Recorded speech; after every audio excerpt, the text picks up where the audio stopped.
All of those things apply to the State of Israel in its treatment of the Palestinians, and yes, the government is concerned about its use of language and doesn't feel it is appropriate to even use the word apartheid when Amnesty International, the most respected human rights organisation in the world, and Human Rights Watch, within a very short period of time, issue these damning reports saying that Israel, since its foundation, has been built on a system of oppression and domination and apartheid and racism, involving the murder of unarmed, innocent civilians on a regular basis, arbitrary detention and imprisonment, land annexations, the displacement of people, the denial of basic fundamental rights to 6 million Palestinians who are displaced outside Israel and the occupied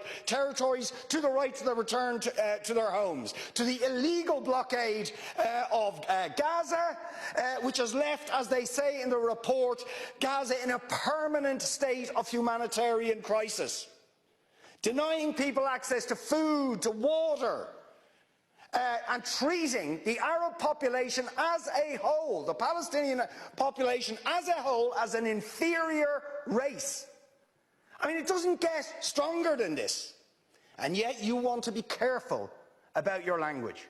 You're happy to correctly use the most strong and robust language to describe the crimes against humanity of Vladimir Putin, but you will not use the same strength of language when it comes to describing Israel's treatment of the Palestinians, when it is now being documented and detailed by two of the most respected human rights organisations in the world, and indeed has been alleged by dozens and dozens of non-governmental organisations, and to be honest, anybody who looks honestly at the decades of brutal, inhumane persecution of the Palestinians, successive assaults on Gaza, the annexation of their land and territory, the systematic application of apartheid rules, you don't want to even use the word apartheid.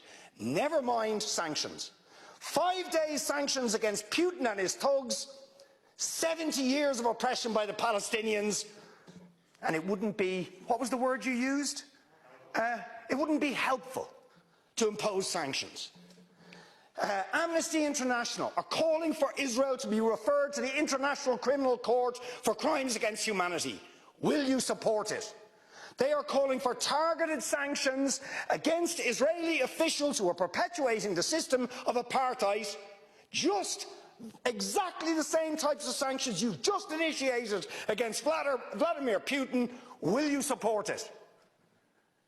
And I think the answer is clearly you're not going to. And then we ask the question, why? Why?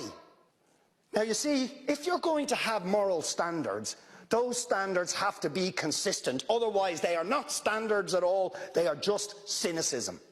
And of course we all know the reason that the standards are not consistent is because to call out the apartheid state of Israel would be to run foul of the concerns of certain states that are now presenting themselves as defenders of democracy and so on, such as the United States, the UK, Germany and other powers, whose relationship with Israel, supporting it and backing it, means that the European Union's moral credentials are bankrupted.